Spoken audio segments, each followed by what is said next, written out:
कि last episode में हमने देखा था कि शिमू को उसके फादर की डायरी से उनकी सारी कहानी पता चल गई कि कैसे वो अपने पेट्रिफिकेशन डिजीज को हील करने के लिए जिन फैमिली का हिस्सा बन गए। साथ ही उस डायरी में लिखा था कि बार्बेरियंस के पास इस बीमारी का क्योर है, मगर उसके लिए इन्हें 3 बॉर्डर स्टेट के पार जाना पड़ेगा, जो कि बहुत ही ज्यादा खतरनाक इलाका था। शिमू ने बचपन से ही अपने फादर से नफरत की थी, मगर अब उसे पता चल चुका है कि वो खुद जिन फैमिली के कैद में थे और जिन फैमिली ने ही शिमू को बचपन में ही खत्म करने के लिए अपना एक असासिन भेजा था।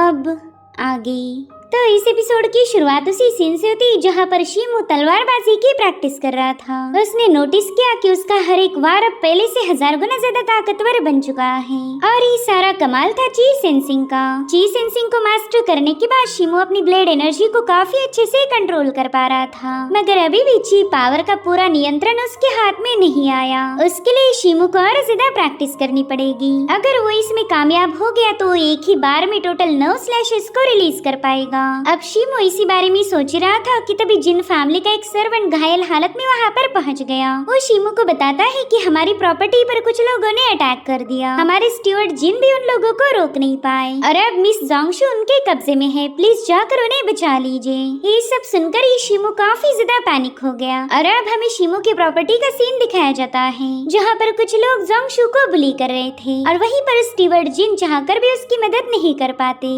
दरअसल ये अटैक करवाया था जिन फैमिली के 5वें मास्टर के बेटे जुआन ने। तब तक शिमू भी वहाँ पर पहुँच चुका था। उसने देखा कि जुआन का एक चमचा स्टीवर्ड जिन को मारने के काफी ज्यादा करीब है, मगर शिमू ने बड़े ही कूल अंदाज में वहाँ जाकर उस बंदे के अटैक को अपनी लात से ही रोक लिया। साथ ही उन लोगों से कह रहा था कि जल्दी से जोंगशू को आजाद कर दो, वरना फिर मुझे मजबूर होकर तुम सभी को खत्म करना पड़ेगा। तभी जुआन उससे कहता है कि तू तो ब्रोकन मेरिडियन वाला एक मामूली सा लूजर है, अब तो हमारी जिन फैमिली में तेरे लिए कोई जगह नहीं, तेरी ब्लड लाइन एक कर्स है, तो तुझे इसी वजह से इस फैमिली से निकाल दिया जाएगा। तू पहले भी एक लूजर था और हमेशा एक लूजर रहेगा। जिस पर शिमू कहने लगा कि तेरे मुंह से बहादुरी की बातें अच्छी नहीं लगती, पिछली बार तूने एक फॉरबिडन पिल कंज्यूम करके मेरा मुकाबला किया था, मगर फिर भी तू इस लूजर को हरा नहीं पाया। तो क्या तुझे नहीं लगता तू मुझसे भी ज्यादा गया गुजरा है? अगर मैं कमजोर हूँ तो तू एक कमजोर बंदे को भी हरा नहीं पाया, तो अब तू सोच कि तेरी औकात क्या होगी। शिमू की बातें सुनकर जुआन काफी ज्यादा भड़क गया था। वो कह रहा था कि आज मैं तुझे खत्म कर दूंगा ताकि जिन फैमिली का कचरा साफ हो जाए, और फिर उसने अपनी थंडर पावर का इस्तेमाल करते हुए शिमू पर लगातार हमले करना शुरू कर दिए, मगर शिमू ने उसके हर एक अटैक को काफी आसानी के साथ काउंटर किया।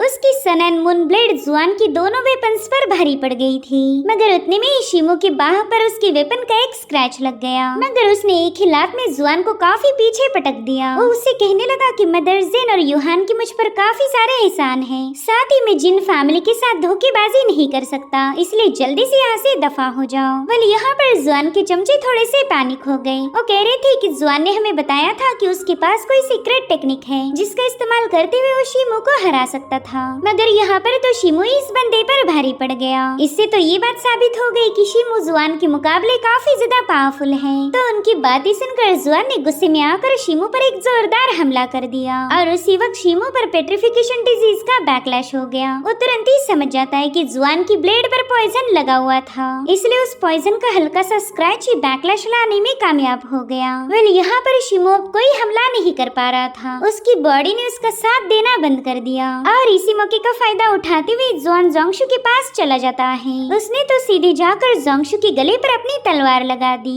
इधर शिमू की तलवार भी उसके हाथ से फिसल जाती है। उस पर एक डेडली पॉइजन से अटैक किया गया था। वहीं पर जुआन उससे कहने लगा कि तुझे फाइट करने में मजा आता था ना, तो चल फिर जल्दी से फाइट कर। जितनी ज्यादा तू अपनी एनर्जी को यूज करेगा उतना ही तेजी के साथ वो पॉइजन तेरी पूरी बॉडी में फैलता जाएगा। फाइट कर वरना मैं इस बंदी को मार दूंगा। जिस पर शिमू से कहने लगा कि तुझ में इतनी हिम्मत नहीं कि तू जोंगशू को खत्म कर दे। अगर तूने उसे नुकसान पहुंचाया तो फिर तू भी मरने के लिए तैयार हो जा। जो सुनते साथ ही जुआन ने जोंगशू के गले पर एक हल्का सा कट लगा दिया। वो शिमू को दिखाना चाहता था कि वो उससे नहीं डरता। साथ ही साथ वो शिमू से कहने लगा कि अगर तुम इन्हें बचाना चाहते हो तो जल्दी से अपने पावर्स का इस्तेमाल करो, वरना तो फिर मैं तुम्हारे सभी लोगों को मार दूंगा। वाले बंदा जानबूझकर शिमो को उकसा रहा था ताकि वो डेडली पॉइजन काफी तेजी के साथ उसकी पूरी बॉडी में स्प्रेड हो जाए। इधर शिमो को अपनी बॉडी बिल्कुल भी फील नहीं हो रही थी, वो तो सीधे घायल होकर घुटनों पर आ गया। उसकी ऐसी हालत देखते साथ ही जुआन की हिम्मत और भी ज्यादा बढ़ जाती है और तुरंत ही शिमो पर हमला करने के लिए अपना वेपन रेज कर देता है, लेकिन उसने शिमो की गर्दन के पास लाकर अपने ब्लेड को रोक लिया। वो कहता है कि मैं तुझे इतनी आसान मौत तो नहीं देने वाला, और फिर उसने शिमो पर एक जोरदार पंच हिट करते हुए उसे पीछे की तरफ पुश कर दिया। यहाँ पर शिमो से कह रहा था कि जल्दी से इन सभी लोगों को रिहा कर दो, अगर तुम ऐसा करते हो तो आज यहाँ पर जो कुछ भी हुआ मैं उन सारी बातों को भूल जाऊंगा, इस मैटर को बढ़ाने से कोई फायदा नहीं होने वाला। जिस पर जुआन हंसते हुए कहने लगा कि आज जो कुछ भी हुआ उसे याद रखने के लिए तेरा जिंदा रहना जरूरी है, और सच बताओ तो तेरा 1% भी चांस नहीं कि तू आज सरवाइव कर पाएगा, इसलिए फालतू की धमकियां देना बंद कर दे। मैं जिन फैमिली का सबसे बड़ा बेटा हूँ, मेरा फ्यूचर ब्राइट था, आगे चलकर मैं ही जिन फैमिली का लीडर बनने वाला था, लेकिन जिस दिन से तू इस फैमिली में आया उसी दिन से मेरी पनौती शुरू हो गई। तेरी वजह से मैंने हमेशा स्ट्रगल किया, मगर आखिरकार हेवन ने मुझे इंसाफ दिला ही दिया। तेरी ब्लड लाइन ही तेरे लिए एक कर्ज साबित हुई, और अब जिन फैमिली को तेरी जरूरत नहीं। तो शिमो उससे पूछने लगा कि बता तुझे मुझसे क्या चाहिए, जिस पर जुआन कह रहा था कि अपने घुटनों पर बैठ के रहम की भीख मांग, अगर तू अपना सिर पटक के माफी मांगेगा तो हो सकता है कि ये यंग मास्टर तेरे चमचों को जिंदा छोड़ दे। तो चलो अब बिना वक्त जाया करे अपने नौकरों के लिए भीख मांग। जो सुनकर स्टीवर्ट जिन को काफी ज्यादा बुरा लग रहा था। वो शिमो से कहते हैं कि मैंने आपकी मदर लेडी जेन से वादा किया था कि मैं हमेशा आपका ख्याल रखूंगा, इसलिए आज अगर मुझे अपनी जान ही गंवानी क्यों ना पड़ जाए, मगर आप घुटनों पर नहीं आओगे। जो सुनते साथ ही जुआन के चमचे ने स्टीवर्ट जिन पर एक लात मारते हुए अपनी तलवार रेज कर दी कि उसे इन लोगों को बचाने के लिए जुआन के सामने भीख मांगनी पड़ेगी। तो जुआन से कहता है कि ठीक है मैं तुम्हारे सामने नील करूंगा, लेकिन उसके बाद मैं चाहता हूँ कि तुम इन सभी लोगों को आजाद कर दो। जोंगशु उसे बता रही थी कि प्लीज ऐसा मत करो, मगर शिमो के लिए तो अपने मान सम्मान से ज्यादा इन लोगों की जिंदगी कीमती थी, इसलिए वो ना चाहते हुए जुआन के सामने घुटनों पर आ गया। लेकिन ईवल जुआन को इससे भी सुकून नहीं मिलता। वो अपने चाबुक से शिमो पर अटैक करते हुए कहने लगा कि कुत्ते ऐसे नहीं रेंगते, तुम्हें तो अभी सारी चीजें मुझे ही सिखानी पड़ेगी। इधर शिमो को बुरी तरह से जलील किया जा रहा था, जो देखकर उसके सभी लोग मायूस हो गए, और उतने में ही स्टीवर्ट जिन ने गुस्से में आकर जुआन पर हमला कर दिया। उन्होंने जुआन को बड़े ही जोर से नीचे पटक दिया, लेकिन तब तक जुआन अपना हुक उनके आर पार घुसा चुका था, जो देखते साथ ही शिमो ने गुस्से में आकर जुआन पर हमला करने की कोशिश की, मगर जुआन ने उसे भी नीचे पुश कर दिया। यहाँ पर शिमो के सामने स्टीवर्ट जिन की लाश थी। वलीसी सर्वेंट ने शिमो का बचपन से ख्याल रखा था, और आज शिमो के मान सम्मान को बचाने के लिए इसने अपनी जान दे दी। वेल यहाँ पर जुआन का चमचा कहने लगा कि ये बंदा तो मर चुका है, जिस पर जुआन कह रहा था कि ये सभी सर्वेंट हमारी जिन फैमिली के पालतू कुत्ते थे, मर गया तो मर गया, इसमें हमारी जिन फैमिली को कोई फर्क नहीं पड़ने वाला।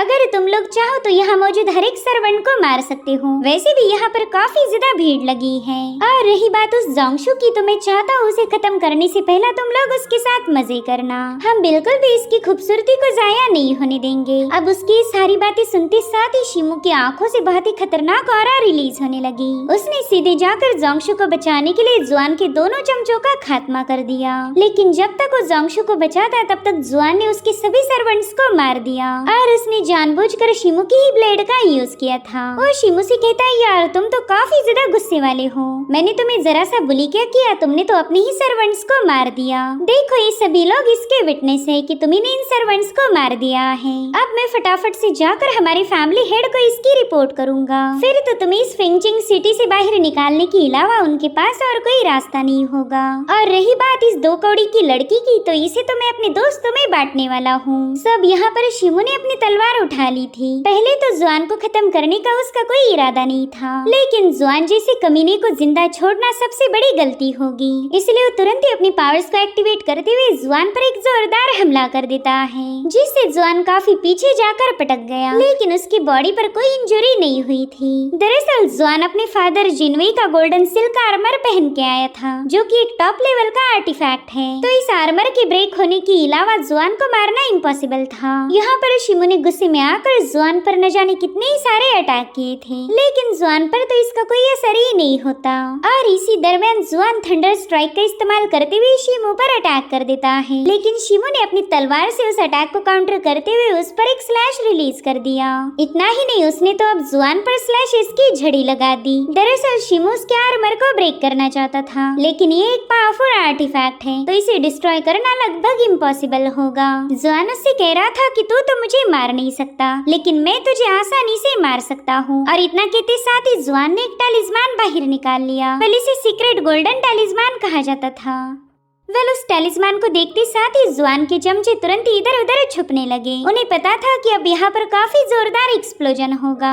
और अब जैसे जुआन ने उस टैलिस्मान को रिलीज किया, वहाँ पर एक फॉर्मेशन एक्टिवेट हो जाता है, जो कि अपनी यंग एनर्जी को बरसाते हुए वहाँ पर एक्सप्लोजन करना शुरू कर देता है। शिमू को पता था कि ये सीक्रेट गोल्डन टैलिस्मान काफी ज्यादा खतरनाक होगा, इसलिए वो भी अपनी पावर्स को एक्टिवेट करते हुए उस फॉर्मेशन से बाहर जाने की कोशिश करने लगा। साथ ही शिमू ने अपने आसपास पत्थरों की एक शील्ड फॉर्म कर ली थी ताकि वो इस टैलिस्मान के अटैक से खुद को बचा सके। और उतने में वहाँ पर एक जोरदार एक्सप्लोजन होकर पूरी जगह पर धुआं फैल गया। वहीं पर जुआन तो काफी ज्यादा खुश हो गया। वो जोर जोर से हंसते हुए कहने लगा कि फाइनली मैंने शिमू को मिटा दिया। अब जिन फैमिली का टॉप टैलेंट मैं बनूंगा। आगे चलकर मैं खुद जिन फैमिली को लीड करूंगा। मगर उतने में शिमू उसके सामने अपेयर हो गया। हम देख पाते हैं कि शिमू उस पर काफी ज्यादा भड़का हुआ था और वहीं पर जुआन शिमू को जिंदा देखकर उतना ही ज्यादा सरप्राइज हो गया। यहाँ पर शिमू ने उस पर बड़े ही जबरदस्त स्लैशेस रिलीज करना शुरू कर दिए थे, जिन्हें जुआन तो चाहकर भी काउंटर नहीं कर पाता। मगर उसने पहने हुए आर्मर की वजह से वो अभी तक जिंदा है। अब वो शिमू को इधर उधर ढूंढने लगा। तभी शिमू उससे कहता है कि मैं तुम्हारे पीछे हूँ।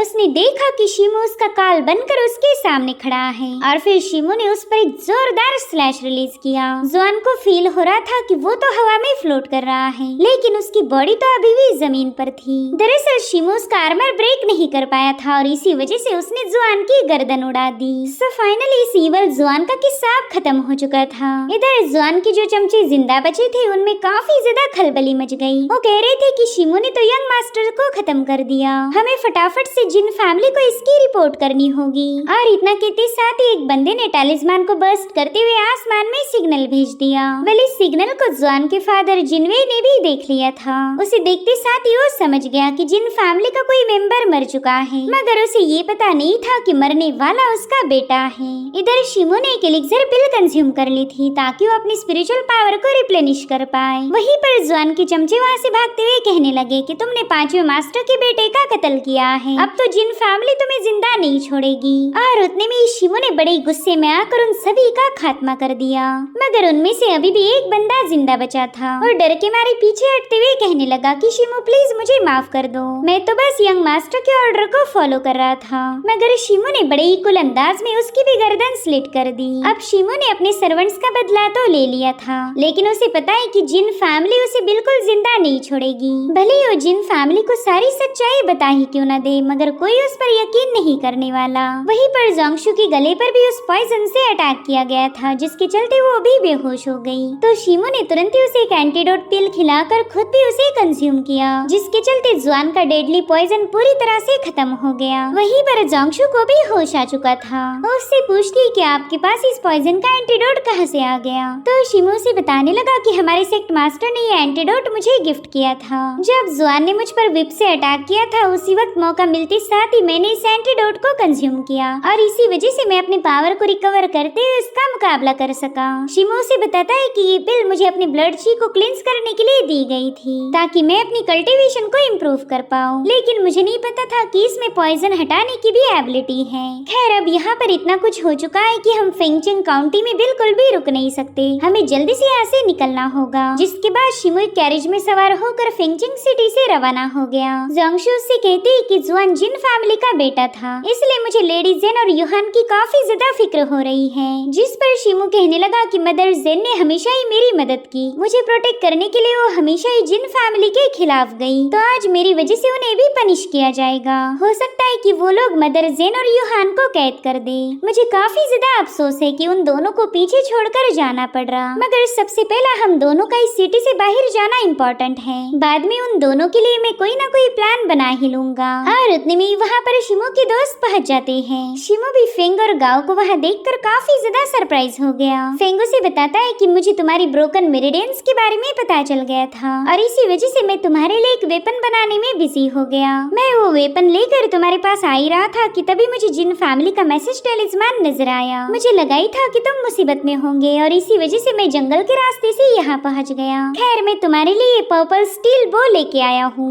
दरअसल ये बॉर्डर आर्मी के जनरल यू ताई का वेपन था। इसका हर एक एरो 1000 गुना ज्यादा पावरफुल है, तो इस एरो एंड बो को तुम रख लो, ये इस सफर में तुम्हारे काम आएगा। शिमो तो इस रेयर ट्रेजर को देखते ही काफी ज्यादा अमेज हो गया। वो फिंग से कहता है कि पता नहीं मैं तुम्हारा ये एहसान कैसे चुका पाऊंगा।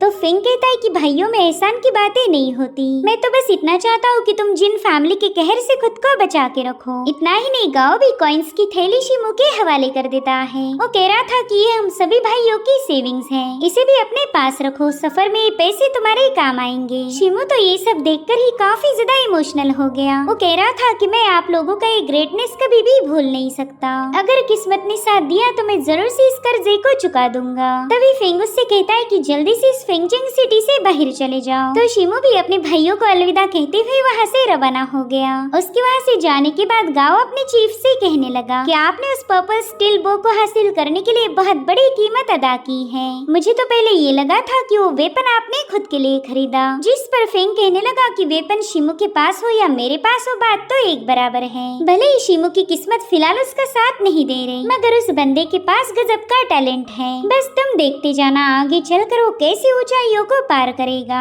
और वैसे भी हमारे ग्रुप में किसी को भी आयरन बो यूज करना नहीं आता, तो वेपन हमसे ज्यादा शिमो के लिए फायदेमंद होगा। और अब ये सीन यहीं पर कट होकर हमें जिन फैमिली का मेन हॉल दिखाया गया, जहाँ पर पांचवा मास्टर जिनवेई पहुंच चुका था। उसने देखा कि वहाँ पर कई सारी लाशें पड़ी हैं, साथ ही वहाँ पर एक कटा हुआ सिर भी रखा गया था। तो जिनवेई ने अपने दिल पर पत्थर रखते हुए उस कवर को हटा दिया। उसके सामने उसके बेटे जुआन की गर्दन थी, जिसे पकड़कर वो जोर जोर से रोने लगता है। वहीं पर जिन फैमिली का मास्टर कहने लगा कि मुझे भी जुआन की मौत का अफसोस है। मैं तुम्हारे हालातों को समझ सकता हूँ, लेकिन तुम्हें अब खुद को संभालना होगा। मगर जिनवेई तो बदले की आग में भड़क रहा था। वो कहता है कि उस शिमो ने मेरे बेटे को मार दिया। जब तक मैं उसके टुकड़े टुकड़े नहीं करूँगा मुझे सुकून नहीं मिलने वाला। उसे मैं बड़ी ही भयानक मौत दूंगा, उसके हजारों टुकड़े किए जाएंगे। जिस पर जिन फैमिली का मास्टर कहने लगा कि शिमो को ढूंढने के लिए मैंने ऑलरेडी हमारे लोग भेज दिए हैं, बस कुछ ही दिनों में उस शिमो को लेकर यहाँ पर पहुँच जाएंगे। मगर शिमो को पनिशमेंट कैसे देनी है इसका फैसला हम नहीं ले सकते, हमें अपने एंसेस्टर के डिसीजन को ही फॉलो करना होगा। आफ्टर ऑल शिमो अभी भी जिन फैमिली का मेंबर है। उसने ऐसा क्यों किया इसके पीछे जरूर कोई वजह होगी। लेकिन मास्टर जिन की बातें जिनवेई को बिल्कुल पसंद नहीं आती। उसने गुस्से में आकर अपनी पावरफुल एनर्जी को रिलीज कर दिया। वो कहने लगा कि आप बिल्कुल भी मेरा दर्द समझ नहीं सकते। उस शिमो ने मेरे बेटे को बड़ी भयानक मौत दी है। जब तक मैं अपने हाथों से उसे खत्म नहीं करता तब तक मेरे दिल से नफरत नहीं जाएगी, चाहे फिर मुझे इसके लिए पैट्रिया के खिलाफ ही जाना क्यों ना पड़ जाए। अगर जिन फैमिली के किसी भी बंदे ने मुझे रोकने की कोशिश की तो मैं उसे भी खत्म कर दूंगा। और उतने में जिन फैमिली के एंसेस्टर की आवाज वहाँ पर गूंजने लगी। वो कहने लगे कि जुआन हमारी जिन फैमिली का ग्रैंडसन था। उसके साथ साथ हमारी जिन फैमिली के कई सारे मेंबर्स भी थे। ये सभी लोग शिमो के घर के सामने मारे गए। अगर उसकी गलती नहीं होती तो खुद यहाँ आकर सब कुछ एक्सप्लेन कर देता, लेकिन शिमो ने यहाँ से भागना सही समझा, इसलिए शिमो का ये क्राइम माफी के लायक नहीं। मैं जिनवेई को हुक्म देता हूँ कि अपनी पूरी फोर्स लेकर शिमो का पीछा करो, आर्मी को चारों ओर फैला दो, और जैसे ही वो शिमो तुम्हें मिल जाएगा उसे ऑन द स्पॉट खत्म कर देना। अपने एंसेस्टर के इस पैगाम को सुनते साथ ही जिनवेई वहाँ से निकल पड़ा। उसे अच्छा लगा कि जिन फैमिली ने उसे सपोर्ट किया है। वहाँ से जाते हुए कह रहा था कि एंसेस्टर मैं आपका शुक्रगुजार हूँ, आप एक बदनसीब बाप के दर्द को समझ पाए। अब तो मैं शिमू की कटी हुई गर्दन लेकर ही वापस आऊंगा। और इतना कहते साथ ही जिनवेई वहाँ से चला गया। इधर मास्टर जिन को पता था कि लेडी जेन शिमू के साथ ऐसा नहीं होने देगी। शिमू उसका सौतेला बेटा होकर भी उसने हमेशा ही शिमू से प्यार किया, इसलिए वो भी अपने बेटे को बचाने की पूरी कोशिश करेगी। तो उन्होंने तुरंत ही अपने सर्वेंट्स को हुक्म दिया कि लेडी जेन के कोर्ट यार्ड पर नजर रखो। लेडी जेन और उसकी बेटी यूहान अपने कमरे से बाहर नहीं आनी चाहिए। सिपाहियों को भेजकर वहाँ पर पहरा लगा दो। वहीं दूसरी तरफ शिमू फिंगचिंग काउंटी से बाहर आ गया था। उसे पता था कि जुआन को मारने की वजह से अब उसकी मदर और उसकी सिस्टर की जान खतरे में होगी, इसलिए अब उसे कुछ भी करके एक प्रॉपर प्लान बनाना पड़ेगा ताकि वो अपनी मदर और अपनी सिस्टर को जिन फैमिली की कैद से आजाद करवा सके। उसके पास एक लेटर भी था। मेरे ख्याल से ये लेटर शिमू के फादर ने लिखा हुआ था, जो कि शिमू लेडी जेन को देना चाहता है। वहीं दूसरी तरफ हमें लेडी जेन का मैंशन दिखाया गया, जहाँ पर जिन फैमिली के हेड के कहने पर सिपाहियों को तैनात किया गया। लेडी जेन को भी फील होने लगा कि अब उनकी जिन फैमिली पूरी तरह से तबाही की कगार पर है। उसकी फैमिली में एक इंटरनल स्ट्राइफ शुरू हो चुकी थी, जिसमें फायदा सिर्फ दुश्मनों का होगा। मगर जहाँ तक मुझे लग रहा है कि लेडी जेन सिर्फ शिमू के लिए परेशान थी। उसे अच्छे से पता है कि उसका बेटा शिमू कभी भी ऐसी घिनौनी हरकत नहीं करेगा। जरूर ने जुआन ने ही उसे मजबूर किया होगा। देख पाते कि शिमू फिंगचिंग काउंटी से बाहर आ गया। अब वो एक दूसरे टाउन में पहुंच चुका था। वेल, यहाँ पर शिमू ने अपनी रफ्तार को बरकरार रखा हुआ था, मगर जोंगशु को उसकी फिक्र होने लगी। वो शिमू से कहती कि आप कहीं भी रास्ते में मुझे उतार दीजिए और मैं आपके पीछे आने वाले लोगों को डिस्ट्रैक्ट करूंगी। मैं एक औरत हूँ तो मुझे नहीं लगता कि वो लोग मुझे ज्यादा तंग करेंगे। हालांकि शिमू को उसकी ये आइडिया बिल्कुल पसंद नहीं आती। वो कह रहा था कि जब मैंने जुआन को मारा तब तुम वहीं पर मौजूद थी, इसलिए जिनवेई तुम्हें बिल्कुल भी जिंदा नहीं छोड़ेगा। जब तक तुम इस कॉन्टिनेंट में हो तब तक तुम्हारे सिर पर एक खतरा मंडराता रहेगा, इसलिए हमें जल्दी से इस कॉन्टिनेंट से बाहर जाना होगा। तो जोंगशु से बताने लगी कि इस कॉन्टिनेंट से बाहर जाना बिल्कुल भी आसान नहीं होने वाला। जैसा कि आपको पता ही होगा, हर एक नोबल फैमिली के पास स्पिरिट हॉर्सेस हैं। ये स्पिरिट हॉर्सेस चाहे कितना ही लंबा सफर तय क्यों ना करें, इन्हें बिल्कुल थकान नहीं होती, इसीलिए सिर्फ आधे दिन के अंदर ही वो लोग हमें पकड़ लेंगे। लेकिन अगर मैंने उन्हें डिस्ट्रैक्ट किया तो हो सकता है कि आप यहाँ से बाहर चले जाओ। हमारा स्प्लिट होना ही सबसे बेस्ट ऑप्शन है। वेल, यहाँ पर जोंगशु को पता था कि अगर वो दुश्मनों के हाथ लग गई तो मारी जाएगी, मगर फिर भी वो शिमू के लिए इतना कुछ करने के लिए तैयार थी।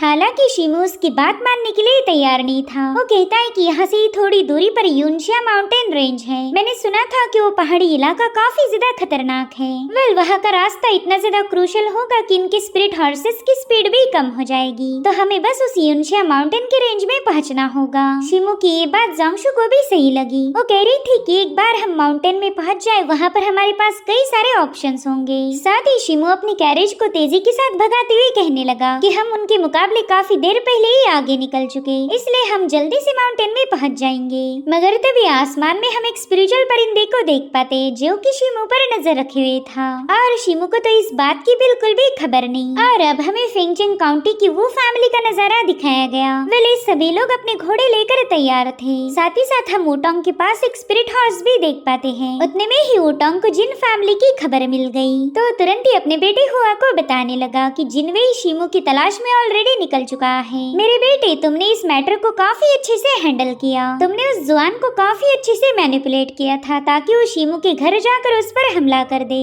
और अब देखो, हमारी उसी प्लानिंग की वजह से शिमू जिन फैमिली का दुश्मन बन चुका। इनफैक्ट जिन फैमिली उसे जान से मारने के लिए बेताब है, मगर उस शिमू को खत्म करने का काम जिन फैमिली नहीं बल्कि हम करेंगे। शिमू को मारने के बाद जोंग फैमिली का सीक्रेट मैनुअल भी हमें मिल जाएगा, और इस काम को करते वक्त कोई भी हमारे रास्ते में नहीं आने वाला। तो हुआ तुरंत ही अपने बाप को रिस्पेक्ट पेश करते हुए कहने लगा कि ये सब तो आपकी ब्रिलियंट प्लान की वजह से ही हो पाया। और सच बताओ तो जुआन एक नंबर का लूजर था। उसने शिमू के साथ फाइट करने से पहले ही अपने फादर का एक गोल्डन आर्मर पहन लिया था। इतना ही नहीं, उसने तो अपने फादर के सबसे पावरफुल फायर टैलिस्मान भी चुरा लिए, मगर फिर भी वो उस ढीठ शिमू का बाल भी बांका नहीं कर पाया। जिस पर वुटांग कहने लगा कि हाँ, मुझे भी उम्मीद थी कि वो जुआन शिमू को खत्म कर देगा, मगर कोई बात नहीं, वैसे भी हमारा वो प्लान फेल होकर हमारा ही फायदा हो गया। अभी के हालातों को देखा जाए तो शिमू अपनी जान बचाकर भाग रहा है, और ऐसे में उसे खत्म करके जोंग फैमिली का सीक्रेट मैनुअल हासिल करना और भी ज्यादा आसान हो जाएगा। वैसे जिस बंदे को शिमू ने मारा था, उस बंदे ने ऑलरेडी शिमू की बॉडी पर 1000 माइल फ्रेग्रेंस सेटअप कर दिया है। और इतना कहते साथ ही वुटांग ने एक इंसेक्ट को बाहर निकाल लिया। वो कह रहा था कि चाहे अब शिमू पाताल में ही जा आकर क्यों ना छुप जाए, ये इंसेक्ट उसे वहाँ से भी ढूंढ निकालेगा। तो चलो फिर शिमू का शिकार करने के लिए तैयार हो जाओ, और इस बार हम किसी दूसरे रास्ते का इस्तेमाल करेंगे ताकि हम जिन फैमिली के आगे निकल जाए। आज हमारे दो ही टारगेट है, एक तो शिमू की मौत और दूसरा जोंग फैमिली के सीक्रेट मैनुअल को हासिल करना। बस एक बार वो मैनुअल हमारे हाथ लग जाए, फिर तो हमारी वो फैमिली को पावरफुल बनने से कोई और रोक नहीं सकता। जिस पर हुआ कहने लगा फादर, हम उस जोंगशु को बिल्कुल भी नहीं बख्शेंगे, उसकी वजह से हमारी वो फैमिली काफी ज्यादा जलील हुई थी, तो मैं उस कमीने से हमारे हुए हर एक अपमान का बदला लूंगा। तो इस तरह से जिन फैमिली जैसी वो फैमिली भी अब शिमू के पीछे पड़ी है, तो अब शिमू इन दोनों पार्टी से कैसे डील करेगा ये वाकई देखने लायक होने वाला है। वही दूसरी तरफ शिमू दिन भर ट्रैवल करने के बाद पहाड़ी इलाके में पहुंच गया था। जोंगशु से बता रही थी कि दिन अब ढलने को आया और मुझे नहीं लगता कि हमारा हॉर्स इससे ज्यादा और भाग पाएगा। मेरे ख्याल से इसकी भी लिमिट पूरी हो गई, अगर हमने इसे अभी नहीं रोका तो ये बेचारा मारा जाएगा। वेल शिमू भी उसकी बात से पूरी तरह से अग्री था, इसलिए उसने तुरंत ही अपने कैरेज को रोक लिया। कैरेज को रोकते साथ ही शिमू का हर्ष सीधा घुटनों पर आ गया। वहीं पर शिमू जोंगशु से कहने लगा कि अब थोड़ी देर में रात हो जाएगी, मुझे नहीं लगता कि वो लोग इतनी स्पीड से हमारा पीछा कर सकते हैं। मगर उतने में शिमू को आसमान में जिन फैमिली का ब्लू हेडेड हॉक नजर आता है। वो तो उस परिंदे को देखते साथ ही थोड़ा सा पैनिक हो गया। साथ ही जोंगशु से कहने लगा कि अब हम यहाँ पर नहीं रुक सकते, हमें जल्दी से आगे बढ़ना ही होगा। अगर ये परिंदा यहाँ पर है तो जिन फैमिली भी आसपास ही होनी चाहिए। जोंगशु ने तो इस ब्लू हॉक का नाम ही पहली बार सुना था, तो शिमू से बताता है कि ये जिन फैमिली का एक स्काउटिंग बर्ड है, इसकी तेज नजरों से कोई भी बच नहीं सकता। बस थोड़ी देर में जिन फैमिली भी यहाँ पर पहुँच जाएगी, और मैं अच्छे से जानता हूँ कि जिन फैमिली अपने साथ ब्लड हाउंड्स को लेके आई होंगी। वो डिमोनिक बीस्ट हमारे सेंट को एक ही सेकंड में ट्रेस कर सकते हैं। भले सारी बातें सुनकर जोंगशु भी काफी ज्यादा परेशान हो गई। वो शिमू से कह रही थी कि हमारे पास कोई ना कोई ऑप्शन तो होना ही चाहिए। साथ ही शिमू भी यहाँ पर सोचने लगा कि जैसे हमने फिंगचंग काउंटी को छोड़ा वो लोग भी हमारे पीछे आ गए, यानी कि सेम हमारे जैसे उनके भी हॉर्सेस पूरी तरह से एग्जॉस्ट हो चुके होंगे। और उतने में वो जोंगशु को बताने लगा कि मेरे पास एक आइडिया है, मगर उस प्लान को काम करवाने के लिए हमारे सेंट को हाइड करना होगा। अगर उन लोगों को हमारी बॉडी की स्मेल आ गई तो वो लोग हमें ढूंढ लेंगे। मुझे तो बस यही समझ नहीं आ रहा कि हम हमारी बॉडी की सेंट को हाइड कैसे करेंगे। जो सुनते साथ ही जोंगशु ने एक कंटेनर बाहर निकाल लिया। वो शिमू को बताती है कि जब मैं मेरे फादर के साथ इन जंगलों में आई थी उस वक्त हमने ये पाउडर हमारे साथ लाया। इस पाउडर में ऐसी एबिलिटी है जो हमारी बॉडी की सेंट को पूरी तरह से कंसील कर देगी, यानी कि जिन फैमिली के हाउंड भी हमें ढूंढ नहीं सकते। तो इन दोनों ने भी उस पाउडर को स्प्रेड करते हुए अपनी बॉडी सेंट को छुपा लिया। जिसके बाद शिमू अपने घोड़े से कहने लगा कि तुम यहाँ से जितना दूर हो सके उतना दूर चले जाओ, बस तुम ही जिन फैमिली को गुमराह कर सकते हो। और इतना बताते साथ ही शिमू ने अपनी खाली कैरेज को ही आगे भेज दिया। वहीं पर जिन फैमिली का परिंदा भी उसी कैरेज को फॉलो करने लगा, और अब शिमू जोंगशु को लेकर दूसरे रास्ते से आगे बढ़ता है। ये दोनों काफी तेजी के साथ भाग रहे थे, मगर शिमू ने देखा कि जोंगशु तो पूरी तरह से एग्जॉस्ट हो गई। उससे कहने लगा कि तुम एक मार्शल आर्टिस्ट नहीं हो, इसी वजह से मेरे साथ स्पीड को बनाए रखना तुम्हारे लिए इम्पॉसिबल होगा। साथ ही आज सवेरे ही तुम पर पॉइजन से अटैक हुआ था, इसलिए मैं नहीं चाहता कि तुम खुद की लिमिट को पुश करो। और इतना कहते साथ ही शिमू उसके सामने बैठ जाता है। उससे कह रहा था कि मेरी पीठ पर सवार हो जाओ, हमें कुछ भी करके इस इलाके से जल्दी से निकलना होगा। तो जोंगशु भी उसकी बात मान जाती है, और अब शिमू उसे पीठ पर कैरी करते हुए वहाँ से भागने लगा। वेल यहाँ पर शिमू की स्पीड काफी ज्यादा तेज थी, और उसने बड़े ही कम वक्त में एक लंबा सफर तय कर लिया। अब हमें थोड़ी देर बाद की कहानी दिखाई जाती है, जहाँ पर वो फैमिली के लोग उसी रास्ते के पास पहुँच गए थे जहाँ पर शिमू ने अपनी कैरेज को खुद से स्प्लिट किया था। वेल यहाँ आते साथ ही उनका इंसेक्ट काफी अजीब तरीके से बर्ताव कर रहा था। हुआ कहने लगा कि शायद वो लोग अब हमसे ज्यादा दूर नहीं होंगे, मेरे ख्याल से थोड़ी देर में शिमू हमारे कब्जे में आ जाएगा। मगर उन्होंने नोटिस किया कि उनका इंसेक्ट कभी इस रास्ते पर जा रहा था तो कभी उस रास्ते पर। भले ही हुआ को इसका रीजन समझ नहीं आया, मगर उसका बाप काफी ज्यादा शातिर था। वो कहने लगा कि शिमू ने यहाँ पर एक गेम खेला है, उसने अपनी कैरेज को आगे भगा दिया और वो खुद जंगलों में जा चुका है ताकि वो बंदा खुद के लिए थोड़ा और टाइम बाय कर सके। मगर उसे ये नहीं पता कि हमने उसकी बॉडी पर 1000 माइल फ्रेग्रेंस लगा दिया था, जिसे कोई भी पाउडर कंसील नहीं कर सकती। जो सुनकर हुआ कह रहा था कि वो बेवकूफ कभी भी मेरे बाप को उल्लू नहीं बना सकता। आपने तो बड़ी आसानी के साथ उसकी प्लानिंग को समझ लिया। तभी वुटोंग बताने लगा कि बस थोड़ी देर में जिन फैमिली के लोग भी यहाँ पर पहुँच जाएंगे। शिमू की ये छोटी सी ट्रिक उन पर जरूर से काम कर जाएगी, इसलिए अब मैं चाहता हूँ कि हम लोग 2 टीम्स में स्प्लिट हो जाएं। मैं एक टीम लेकर शिमू की तलाश करूंगा और तुम लोग यहीं पर छुप जाना। तुम्हारा काम है हमारे सभी ट्रेसेस को मिटा देना ताकि जिन फैमिली को ये पता न चले कि हम भी शिमू की तलाश कर रहे हैं। जिस पर हुआ कहने लगा, फादर शिमू काफी ज्यादा चालाक है, तो क्यों ना आप मुझे अपने साथ ले चले, वरना तो मैं आपके लिए काफी ज्यादा परेशान हो जाऊंगा। जिस पर वुटांग अपने घोड़े से उतरते हुए कहने लगा कि तुम मेरी फिक्र बिल्कुल मत करो, मैं जरूर से शिमू को खत्म करके ही वापस आऊंगा। बस थोड़ी देर की बात है, फिर जोंग फैमिली का सीक्रेट मैनुअल हमारे हाथ लग जाएगा। और रही बात उस जोंगशू की, तो उसे तो मैं महफूजियत के साथ अपने साथ लाऊंगा। फिर तो तुम्हें उसके साथ जो करना है वो करो, मैं बिल्कुल तुम्हें रोकने नहीं वाला। जो सुनते साथ ही हुआ तो काफी ज्यादा खुश हो जाता है। और अब यहाँ से ये लोग दो टीम्स में बट गए। वुटांग कुछ लोग लेकर जंगल की तरफ रवाना हो गया और वहीं पर हुआ अपने घोड़ों के साथ उसी जंगल में छुप जाता है। साथ ही इन लोगों ने अपने सारे ट्रेसेस भी मिटा दिए ताकि जिन फैमिली को इनका प्रेजेंस बिल्कुल भी महसूस न हो पाए। अब थोड़ी देर बाद जिनवे भी अपनी फौज लेकर वहाँ पर पहुँच गया। उसने देखा कि उसके ब्लड हाउंड्स यहाँ आते साथ ही थोड़े से कंफ्यूज हो गए। साथ ही उसे पता था कि बस थोड़ी देर में दिन पूरी तरह से ढल जाएगा और उस वक्त उसका स्पिरिचुअल परिंदा भी शिमू को ढूंढ नहीं सकता। और उतने में उसका ब्लड हाउंड शिमू की स्मेल को महसूस करते हुए तुरंत ही वहाँ से आगे निकल पड़ा। वेल हुआ को ये सब देखकर हंसी आ रही थी कि ये लोग इतनी जल्दी शिमू के जाल में फंस गए। वही दूसरी तरफ वुटांग भी अपने इंसेक्ट को फॉलो करते हुए काफी तेजी के साथ आगे बढ़ रहा था।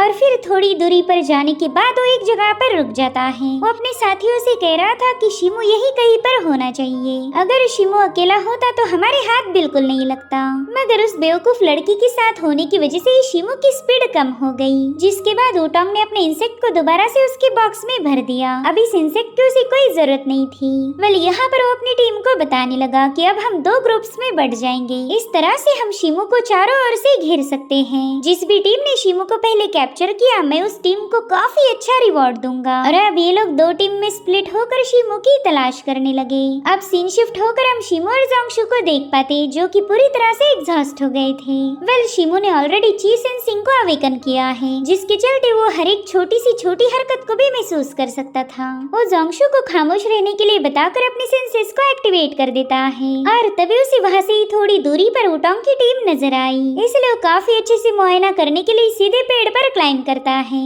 और फिर यहाँ से उसने अपने परसेप्चुअल विजन का इस्तेमाल करते हुए इन दोनों टीम्स को देख लिया। वो इतना तो समझ गया था कि अब ये लोग उसके काफी करीब पहुंच चुके हैं, यानी कि अब यहाँ से भागने का कोई फायदा नहीं होने वाला। वेल यहाँ पर शिमू के पास बस एक ही रास्ता था, फाइट करके दुश्मनों को रास्ते से हटा दो।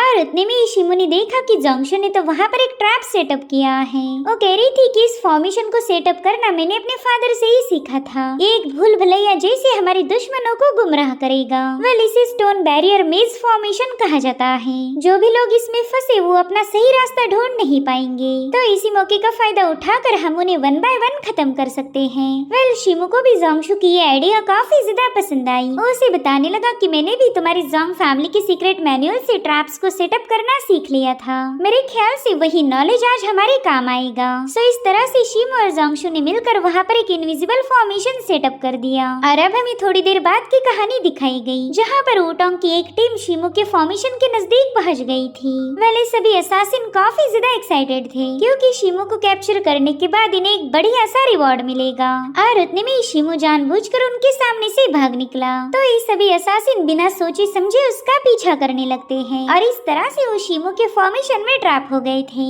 वेल इनमें से एक बंदे का पाँव जैसे एक रस्सी पर पड़ा, उतने में एक एरो सीधे जाकर एक बंदे में पियर्स हो जाता है। उस असासिन की तो बस एक ही सेकंड में मौत हो गई। और उतने में एक और असासिन को शिमू की झलक नजर आई, तो बंदा तुरंत ही उसे फॉलो करने लगता है। मगर उतने में ही पेड़ से एक रोप नीचे आकर उसे भी मार देती है। वेल ये देख उन असासिन्स का लीडर काफी ज्यादा पैनिक हो गया। वो कह रहा था कि हमें जल्दी से मास्टर वुटांग के पास वापस जाना होगा, मगर वहाँ का हर एक रास्ता उन्हें एक जैसा ही नजर आ रहा था, जिससे तो ये लोग और भी ज्यादा कंफ्यूज हो गए। वेल ये सब जोंगशू ने बनाए हुए स्टोन बैरियर फॉर्मेशन का कमाल था। भले ही जोंगशू के पास कल्टीवेशन पावर नहीं, लेकिन ये काफी ज्यादा स्मार्ट थी। बेचारे ये सारे असासिन तो भाग भाग भाग के ही परेशान हो गए, मगर उन्हें वहाँ से बाहर जाने का कोई रास्ता नजर नहीं आ रहा था। वेल ये सब देखकर तो कुछ असासिन्स ने सीधे रोना ही शुरू कर दिया। वो कह रहे थे कि हम किसी डेडली फॉर्मेशन में फंस चुके हैं, अब तो हम जिंदा वापस नहीं जा सकते। और उतने में एक और बंदे पर एरो से हमला हो गया। अब उसे मरता हुआ देखकर उनका लीडर कहने लगा कि हमें जल्दी से मास्टर को सिग्नल भेजना पड़ेगा, मगर जो बंदा सिग्नल भेजने वाला था उसके भी सीने में तीर को उतार दिया गया।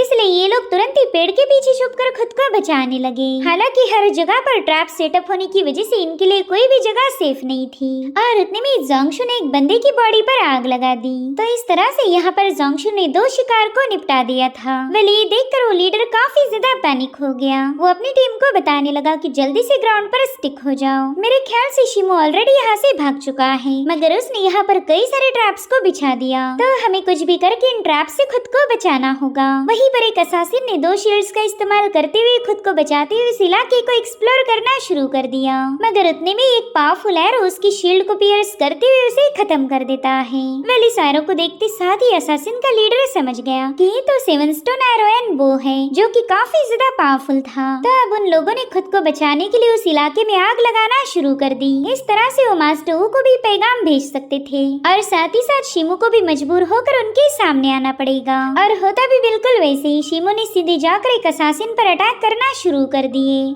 जिसमें जोंगशु भी उसका पूरा साथ देने लगी। और उतने में ही शिमो पर 3 असासिन्स मिलकर एक साथ ही अटैक कर देते हैं, मगर शिमो ने बड़ी चालाकी के साथ उनके अटैक को काउंटर करते हुए वो पीछे की तरफ पुश हो गया। वो लीडर कहने लगा कि हमें तो लगा था जोंगशु बेवकूफ होगी, लेकिन उसने तो मेरे कई सारे बंदों को निपटा दिया, मगर तुम बिल्कुल टेंशन मत लो, हमारे होते हुए तुम यहाँ से जिंदा बच के नहीं जा सकते। और इतना कहते साथ ही उन तीनों ने एक साथ मिलकर शिमो पर हमले करना शुरू कर दिए। वो तीनों मिलकर एक साथ ही शिमो के हर एक हमले को डॉज कर रहे थे। साथ ही यहाँ पर जोंगशु का भी अटैक फेल हो गया और उसी वक्त शिमो उस बंदे पर फाइनल अटैक रिलीज कर देता है, लेकिन उस लीडर के चमचों ने सही समय पर वहाँ आकर शिमो के अटैक को काउंटर कर लिया। इसलिए शिमो भी अपनी सोर्ची पावर को एक्टिवेट करते हुए 6 स्लैशेस को रिलीज कर देता है, मगर तब तक उन असासिन्स ने वहाँ पर 3 टैलेंट फॉर्मेशन को एक्टिवेट कर दिया, जिसके चलते शिमो के 6 स्लैशेस उस शील्ड को पियर्स नहीं कर पाते। वो बंदा शिमो को बता रहा था कि चाहे तो कितनी ही कोशिश क्यों न कर ले, हमें तो मारने से रहा, बस तेरी ही पावर डिक्रीज हो जाएगी। तो शिमो ने अपने 8 स्लैशेस को एक ही ब्रीदिंग में रिलीज कर दिया, मगर उसका ये हमला भी उस शील्ड को पियर्स नहीं कर पाता। और उतने में उन असासिन्स ने देखा कि शिमो तो वहाँ से गायब है, क्योंकि शिमो तो आसमान में फ्लाई कर रहा था। वो कहता है कि तुम्हारा फॉर्मेशन ऊपर की तरफ से कमजोर है, तो क्यों ना मैं इसी का फायदा उठाऊं। और फिर शिमो ने ऐसा जबरदस्त स्लैश अटैक रिलीज किया कि उनकी शील्ड की धज्जियां उड़ गई। वली हमला उस लीडर के सभी चमचों को मारने में कामयाब हो गया। वो बंदा बस अब अकेला ही बच गया था, इसलिए वो फटाफट से वहाँ से भागने की कोशिश करने लगा, मगर शिमो ने सीधे उसके पाँव पर अपने एरो को रिलीज कर दिया।